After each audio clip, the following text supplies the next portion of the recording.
let's go ahead and bring our neighborhood DJ on, DJ BSec. Hey, what's up? Oh, there we go. Man, I had the same issue you did. I kept having to restart. Are you using Chrome? Yeah. Yeah, just burn it all to the ground. That's what we need to do. Just burn it all to the ground. Well, and then I came on and you were there, but it was just your face. And then once I resized Chrome, then it fixed. Whatever. Oh my God. All right. Well, BSec, what can people expect from Jaw Jackin today? Just throw questions in. We're going to answer questions. And if we don't have a lot of questions, we got a couple of different stories that I've found. In fact, one just popped up about hackers taking over YouTube channels and sending out malware. So that might be a good one. If you do that particular story, wait 5 minutes so I can get in the truck and then listen to it, because I do have a personally vested interest. Yeah. And I'll send it to you too. It's apparently they're like taking over people that have a good following and then sending stuff out. Yeah. All right. So, hey, just a disclaimer to everybody watching this. I will not send you individually attachments or PDFs or ISO files. No LNKs coming from me. So just be mindful of that. All right. Hey, everybody. Have a good one. I leave you in the trusty hands of my good friend, DJ BSec. Thanks to the mods, as always. And I'll see you guys later today. Until next time, stay secure. All right. Let's jump into it. I got music for us. It's Jaw Jackin time, people.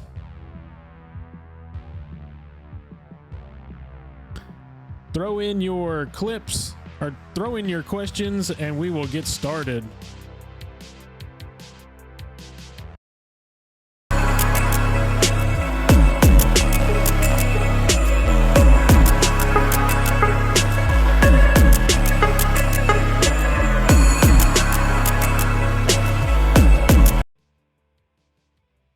Let's see, did that run? It didn't look like it ran on my side. Hopefully our music's good. I'm watching a playback to see if it actually did run. Because it was supposed to. All right, it did run. All right, everybody throw your questions in. Anybody got questions? We'll answer them this morning. Let me get these questions up.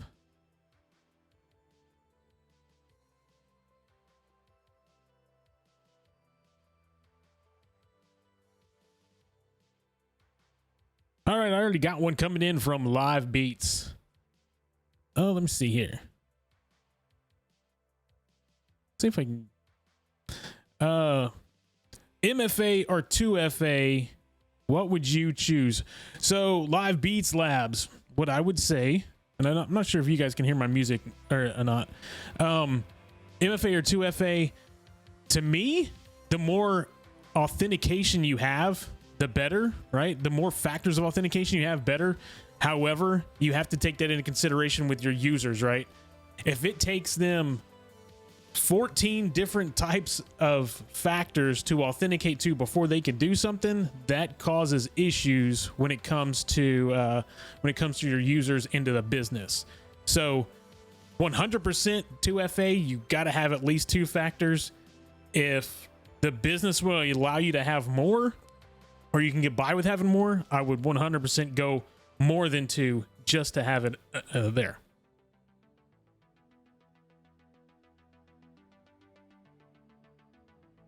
Let's switch back over.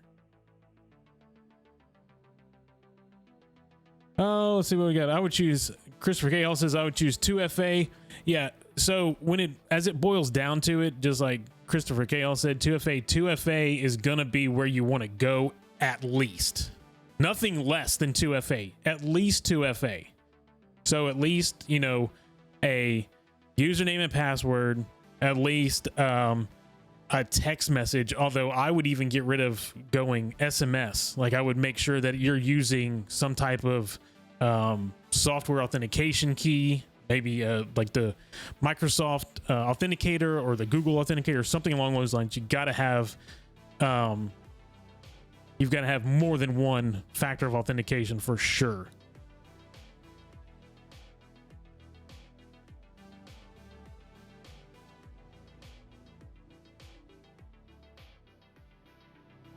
Yeah, just like looks like old Mason's agreeing with me. You got to have more than one. There's got to be more than one, at least 2. SSD, what do you like the most network engineering. So I am a person that is very much, I want it done and I want it done right now. And one of the things with network engineering, if you do it right, it works. And if you don't, you know right away. I love making sure that stuff can connect, proving to myself that, hey, I can connect a machine from site A to site B, or getting stuff up, allowing all the users to be able to connect, making sure that the business in itself is able to connect on the cheap. So what I like doing is I like looking at or talking to like Comcast, AT&T, all of those big groups, right? And they like to charge you lots of money to connect all of your sites. So what I like learning within networking is like SD-WAN. You can use SD-WAN, software-defined wide area network. You can use that to connect all of your sites, just like AT&T or Verizon or Comcast or any of the big telecommunications would connect your site. You can do that by yourself with just an internet connection. So instead of spending $1,500 or $2,000 at every single site to have dedicated connections from site to site, you can do that with SD-WAN for a fraction of the cost, $150, $200 with a gig network.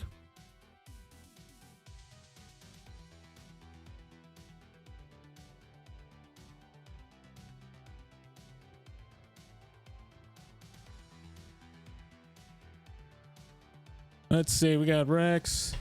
Rex is asking the question of breakfast. So for me, breakfast is, this morning was a smoothie. So 2 Nutri-Grain bars, 2 Tall Boys of Monster, Ultra Zero. I would 100% stay away from the Monster Zero stuff. That stuff will eat your gut. I would stay away from that. Let's see what else we got. So Jazzy J. So I'm gonna put my mic away, but what my shirt says, and I'll show you guys. But what my shirt says is it gives the definition of Gen X, and it says it's a person born between the years of 1961 and 1980 who grew up with minimal supervision, making them resourceful and independent. You can also see the generation that doesn't care about your feelings. So that's what my shirt says. Let me pull the mic away. I'll back up.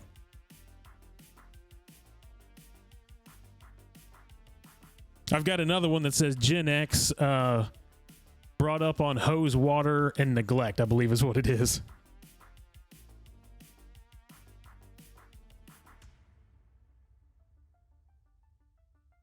All right, going through here, I'm looking for questions. The mods are throwing them in here, and I'm also trying to get them so I can throw them up on screen so everybody can see what the questions are.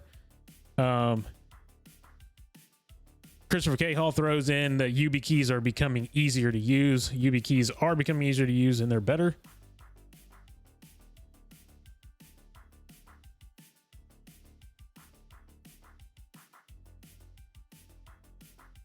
Jesse J chimed in on the back end and sent me a message, said, yeah, no Monster, but he's seen my whiskey collection.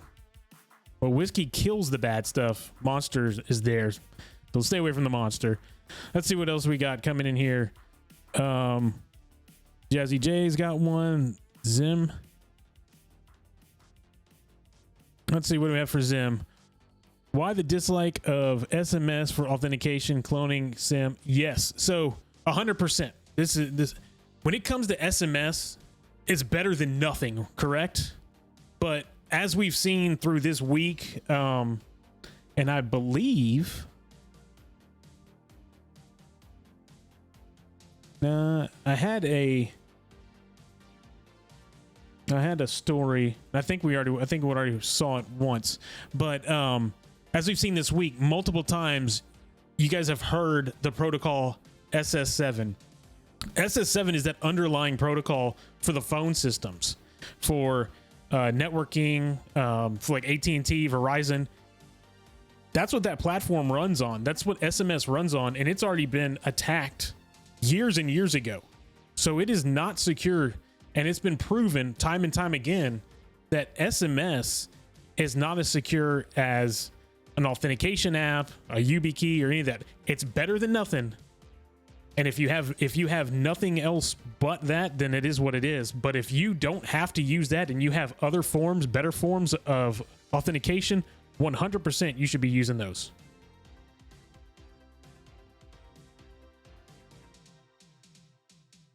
Yeah, Tim McDonald says no to SMS.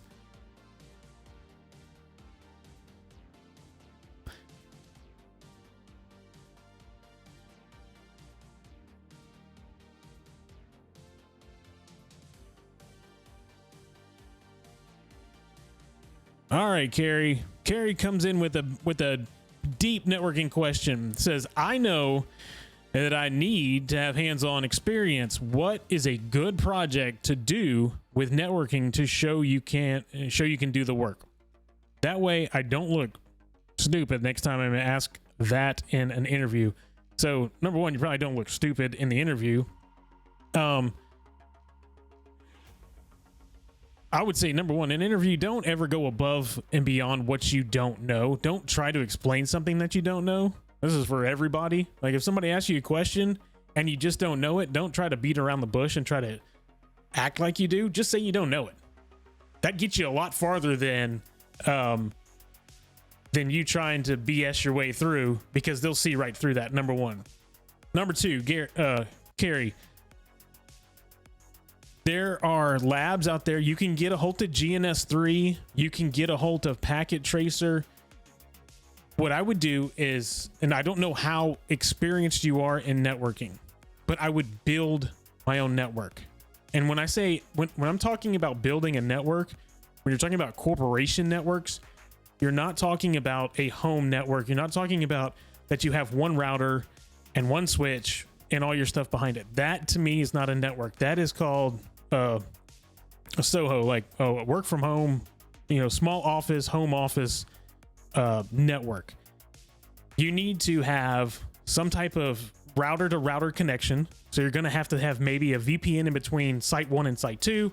And then you're going to need to have switches behind there that prove that you know how to break stuff out or understand the underlying of it. Like that you know what VLAN 1, VLAN 10, VLAN 30, 40, 50. And then over here you have that, and how you can make sure that on site A and site B that the VLAN 40s connect and can talk to each other, but 40 can't see 30 on the other side or on its own side. There's a lot to it, but there are labs out there that teach you that. You can go look up on YouTube for GNS3. GNS3 allows you to pull everything in. So you can pull in Cisco routers, Cisco switches. You can pull in hardware, but in a virtualized area. So you don't need to go out and spend all the money for the hardware itself. Build that up and then practice just creating a small network. You don't need to take it into this massive network, but what you need to prove and show that you understand is how sites connect to each other, and then how at those sites your endpoints are connecting as well, and how you can determine what's going on those endpoints. That's where I go.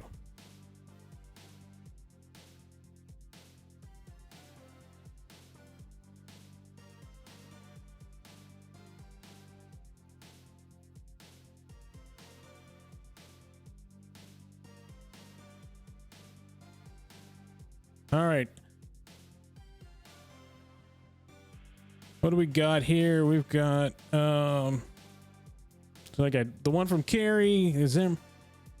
I have a job interview today for a compliance and risk analysis with a city. Any must mentions? Robert, I would, for compliance and risk. I don't see the question in here. It's probably a lot all the way down. I would 100% with compliance and risk mention that you stay up to date daily by coming here, number one, just so people understand that you're on top of the game. You're understanding each day, you're looking at what risks are out there. It kind of shows them that you're paying attention to the whole scheme of what's going on in the cyber realm, and show them it shows them that you're very interested in what's going on. Number one. Risk and compliance. When I see governance, risk, and compliance stuff, for me, it's a lot about policies, procedures, making sure that things are in place, auditing and so forth. So I don't know what your complete background is, but the must mention for me would be just be to make sure that you can convey to them that you know you have a way of keeping up with everything on a daily basis.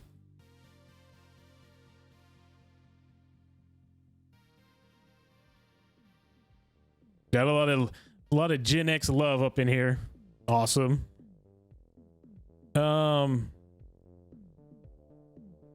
Let's see what else we got going on. Let's see one from Jason Summers. Ian Michael.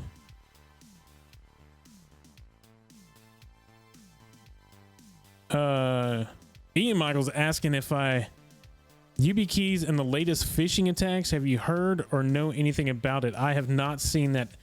I may have seen one article, but I haven't heard about it or read about it. I'll have to go in and look at that.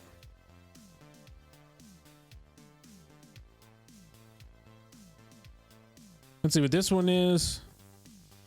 Jason Summers, can I take anti-siphon trainings with the pay what you can option later on if I can't make them live? I don't know if they do that. I don't know if they save everything. I know if you pay for it, I know you have access. If you pay for a certain amount, I know you have access to the labs and so forth. I'm not sure. Maybe one of the mods, maybe Josh or somebody can enlighten us. I don't know if they actually record everything for you to take or for you to go back and watch. I know you still do have access to labs and stuff if you're paying for it.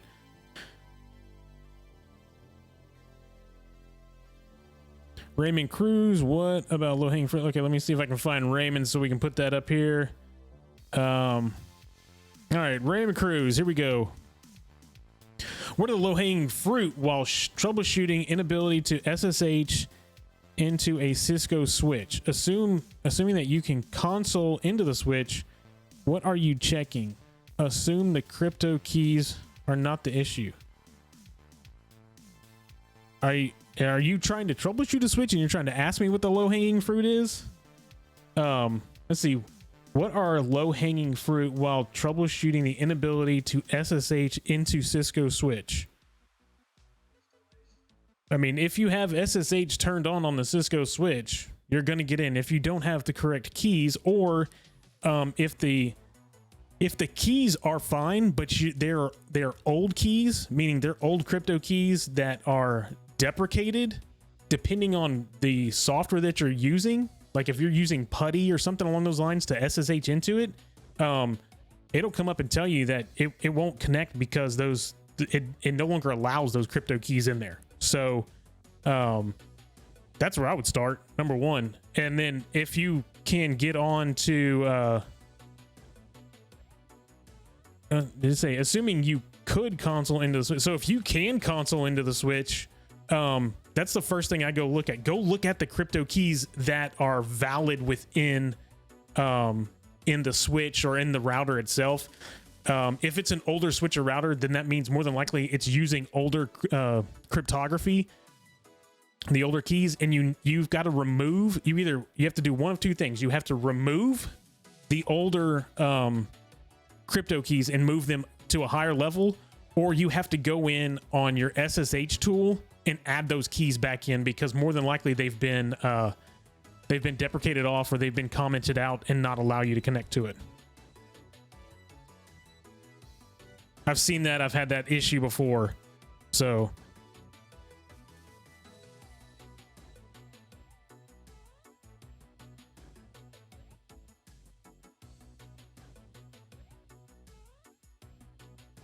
let's see. Carrie saying, I was asked last time and told him I just had book knowledge, and he just looked at me like I was a noob. Well, I mean, I think that's where a lot of us need to realize that. And I know Jerry said it. I'm sure Eric has said it a couple of times, and I've even said this on Slay Security Plus a couple of times with Jesse and in some of the chats on Discord. Book knowledge is great. It gives you the underlying theory of what's going on. But just because you read the book doesn't mean that you know what to do when you put your hands on the keyboard. Hands on the keyboard are completely different. You can understand that to connect to VLAN 1 and VLAN 1 here, that they have to hit the router and they have to do that. But until you actually physically do that at some point and understand that, oh, look, I've got all the routing set up, but it's still not working. How do I fix that? That's where the troubleshooting comes into place. That's where the understanding the actual setup comes into place. Theory and books and all that are great, but you have to understand the technology and understand why something's not working. If that makes sense.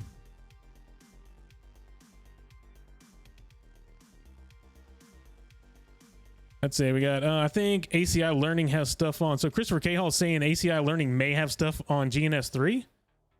Let's see.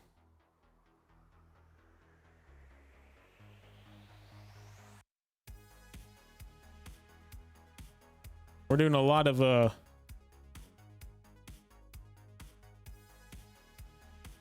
me blow it up some.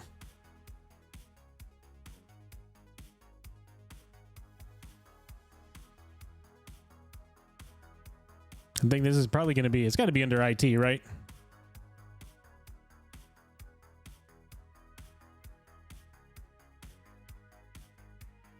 No, let's go to, well, let's see if we can filter it. There you go. Perfect. So you've got, there you go, Carrie, online. Who put that out here? Christopher K. Hall. ACI Learning has a hands-on GNS3 course, and it's only 2 hours long. Is it a free course? It says it's on demand. Let's see. That's 1 minute. Here are all the topics we covered. We got 12 episodes. It doesn't break everything down. So it looks like you have to have a paid subscription. But, I mean, there you go right there. So a hands-on review, GNS3 Essentials, short series that will help you get GNS3 up and running. It looks like they're going to use Cisco IOS with dynamic IP images. And use Cisco viral images as well. So that's, there you go. Now understand, when it comes to GNS3, a lot of the stuff is Cisco based because that's the firmware that's out there that they can use. Those are the, that's the software that runs on it. You can get others to run on it. But what I want everybody to understand is, even though you're using Cisco, a lot of the stuff is agnostic across the board. What you're learning doing the Cisco stuff translates to whether you're using, Juniper or CommScope, Ruckus stuff. It's all the same. The naming may be different. Like over in Cisco, they're called trunks. Over on another one, they may be called something else. That's it. That's all it is. It's still the same technology. It's still everything. Everything within it is all the same.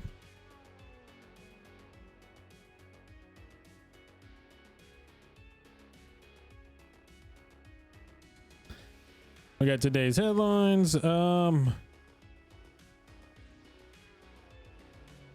Let's see what this one is. Gil is saying, do you think that is a good idea to say to the interviewer, I don't know that good, but I will do what I can to... Oh, 100%. So, when I interview people for a job and I ask them a question, within a couple of seconds, you understand whether or not they actually understand the question and understand what you're asking for, or if they don't. And I would much rather somebody look at me in the eyes and say, I have no clue what that is, but I could figure it out and move on. As opposed to sitting there and trying to give me some runaround thing of how they would do X and how they would do Y and how they're going to do Z and then how that's going to make it better. Just say, hey, I don't know. Like, my skills aren't to that level right now. You're hiring me to do the job. I will figure out a way to get it done. And understand that usually a hiring manager, usually when you're coming in, you're not coming in as the end all be all for everything. I don't know what that was. You're not coming in as the end all be all for everything. and that you usually have somebody that's working with you, and they're going to know the systems. In fact, I was talking to somebody, I believe it was yesterday, and we were talking about, you know, when you leave jobs and going to another job, you can be a veteran. You can, like for me, 25 years in the industry, doing IT, doing security. If I left my job now and went to another one, I'd have 100% in my head that I don't know what's going on, because you don't understand that company's infrastructure. You don't know what it is. And until you get in there and learn it, you're going to feel that way. I'd have imposter syndrome out the yin yang, right? Because I don't know what it is. Now, I know I'm capable of getting onto a switch and updating it or doing this, but also if I were to go get on their switch or go get on a router or go get on a server or do something with their security stuff, I don't know what my change in their environment is going to break or fix. In the current environment I'm in, because I've been in there for a while, I know everything that's going to happen. So realize that when you go in for an interview and you're asking a question, giving an answer of I'm not 100% sure, but I can look it up and find out the question or find out the answer is a perfect answer. I hope everybody agrees with me on that one, because that's one of my pet peeves, is people just trying to tell you that they understand something or know it, and they don't.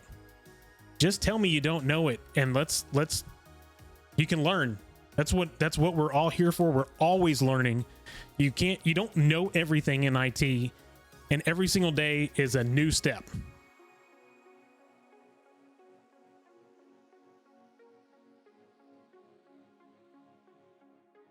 Okay, so SSD is asking, I'd like to know more about the SD-WAN being cheaper.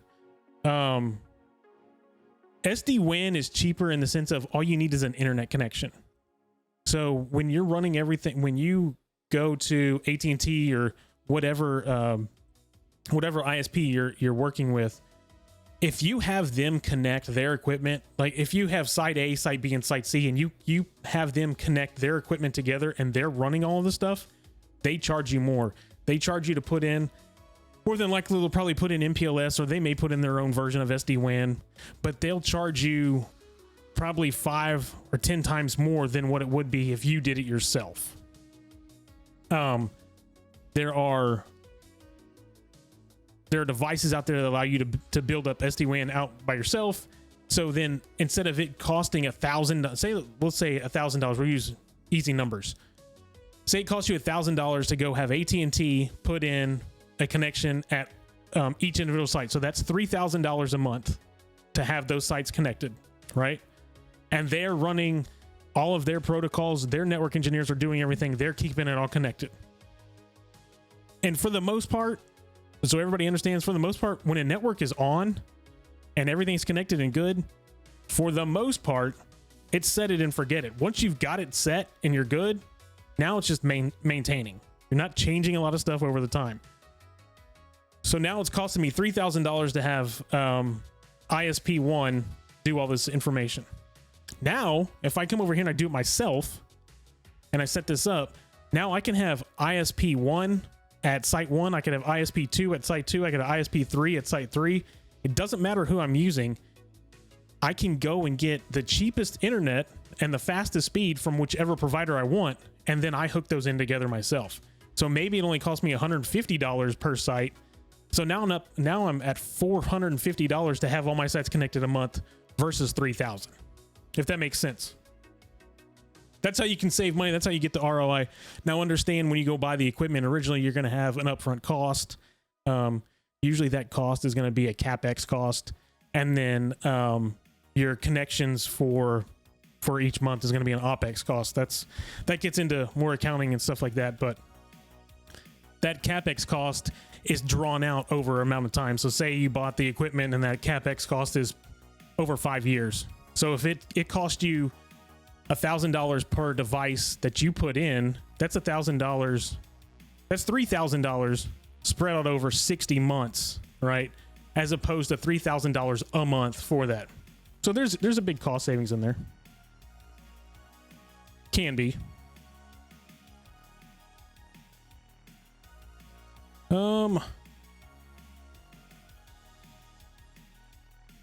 It looks like Alan Escobar, I have Proxmox. Do you know of any labs I can do?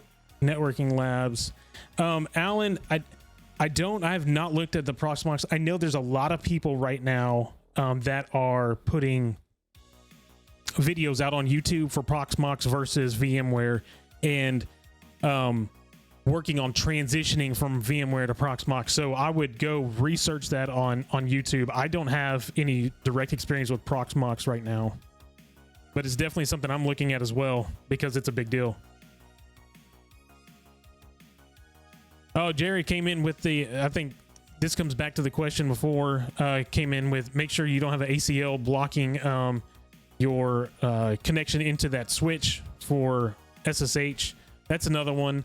More than likely, if you're connecting to it, but it doesn't actually allow you to connect into it, it's going to be something along the lines of those keys.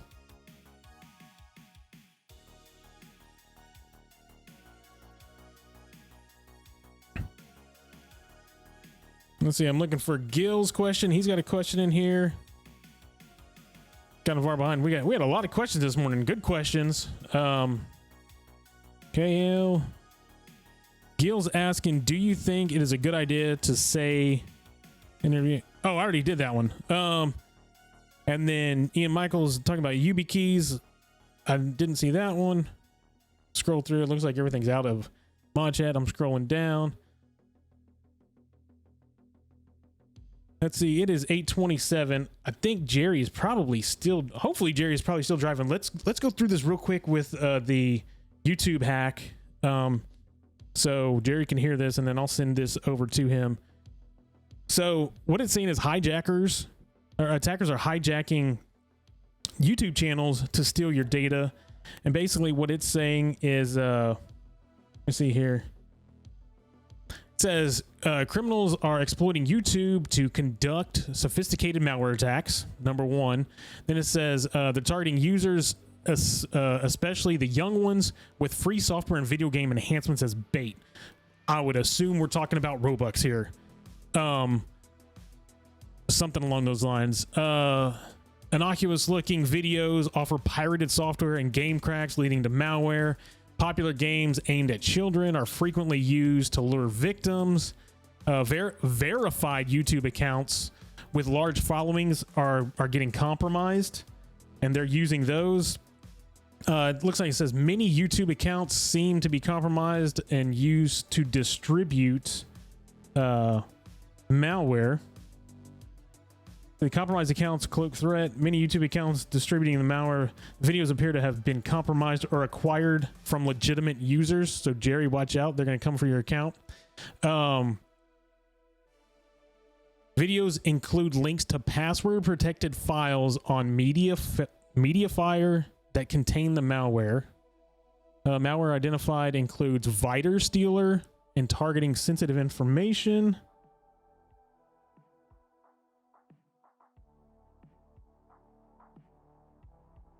Man, this.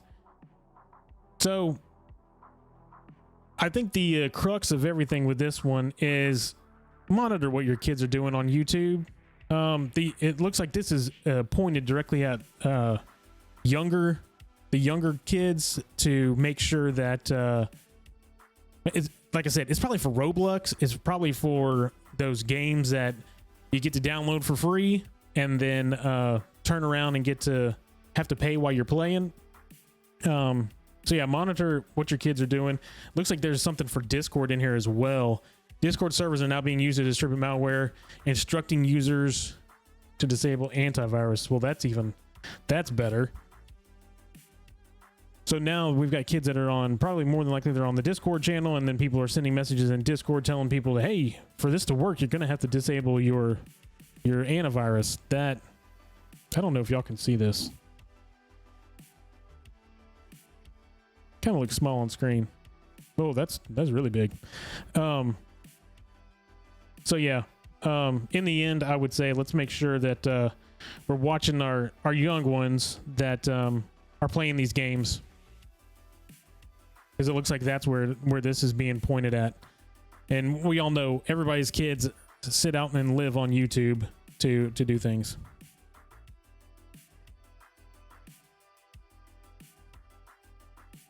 Oh, I see a good question coming in. I got time for about one or two more questions. This one is from Leatherneck. Let me go.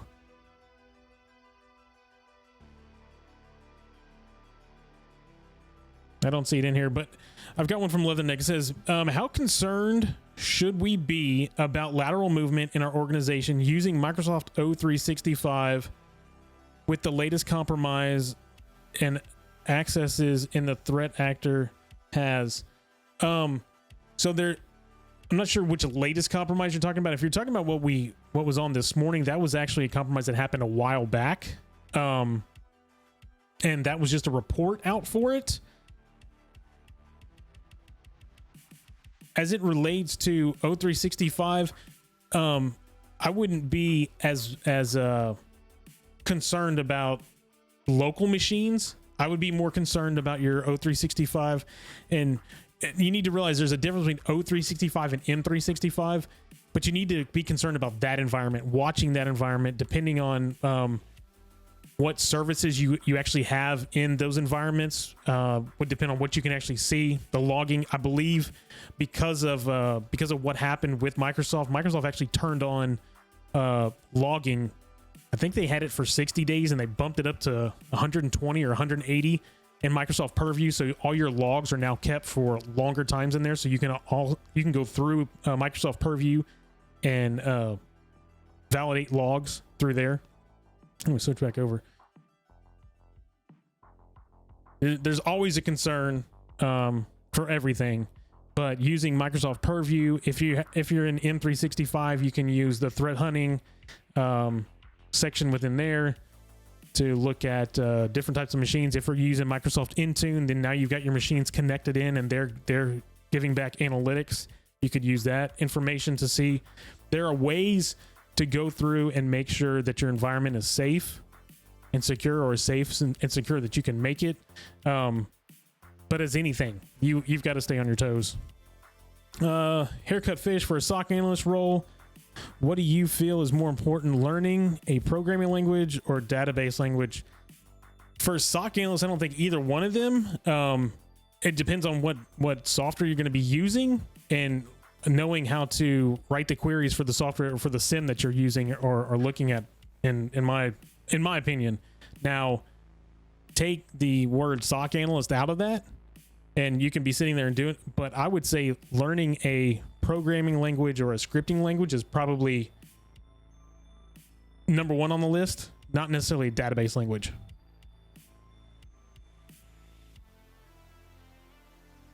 Jerry's chiming in and says, hey, we are going to raid today.